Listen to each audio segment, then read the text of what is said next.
U.S. Soccer on Monday released a lengthy fact sheet detailing its financial commitment to the World Cup-winning Women's national team program, stepping squarely into the debate about equal pay only weeks before the federation and the team are scheduled to enter mediation to try to resolve the Players' federal gender discrimination lawsuit.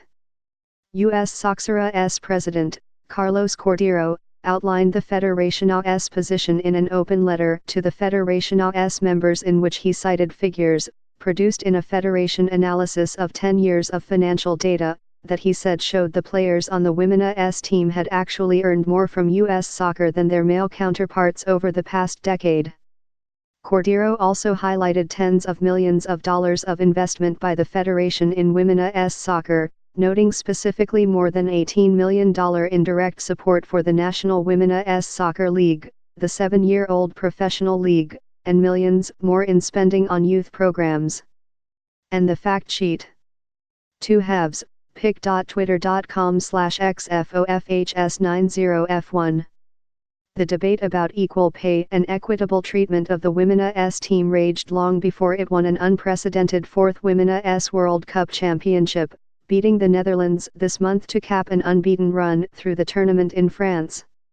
Talk of pay and fairness had hovered over the tournament since its start, in part because 28 members of the American team filed suit against the Federation in March, arguing that they were victims of years of institutionalized gender discrimination that affected not only their incomes but nearly every feature of their interactions with U.S. soccer.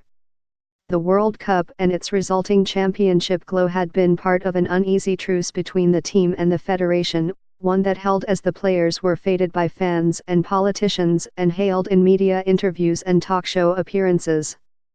But the issue never lingered far from the stage. The women heard chants of equal pay, even before they received their Winners' medals at the World Cup, and officials like Cordeiro were heckled by the same mantra during the team's ticker tape celebrations in New York.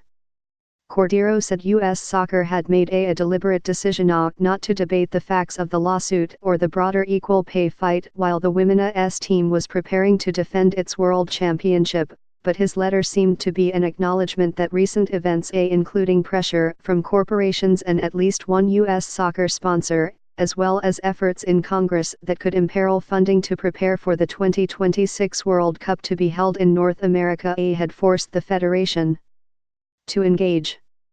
It was unclear how Cordeiro's letter would be received by the players themselves. Early indications were that it was not going over well. A statement from the Women's National Team's Players Association labeled the conclusions in Cordeiro's letter utterly false and the release of it a ruse to change a conversation the Federation was losing in the public square.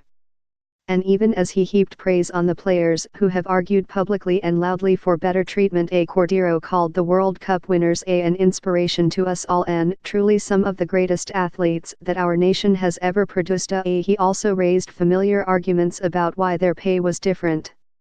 He said it was difficult to compare the pay of the men's and women's national teams because of differing compensation structures, that a vast divide in FIFA prize money for men and women skews any comparison of compensation, and that the Women's team has produced per game revenues that were, on average over 10 years, half of those generated by the men's national team. Still, he wrote, like any organization, U.S. Soccer recognizes that we can continue to improve. Cordeiro said the Federation was committed to doing right by our players. Together, he wrote, I believe we can get this done. The reaction to his letter from the Players' Union, however, suggested he might have miscalculated. This is a sad attempt by USSF to quell the overwhelming tide of support the USWNT has received from everyone from fans to sponsors to the United States Congress, a union spokeswoman, Molly Levinson, said in a statement.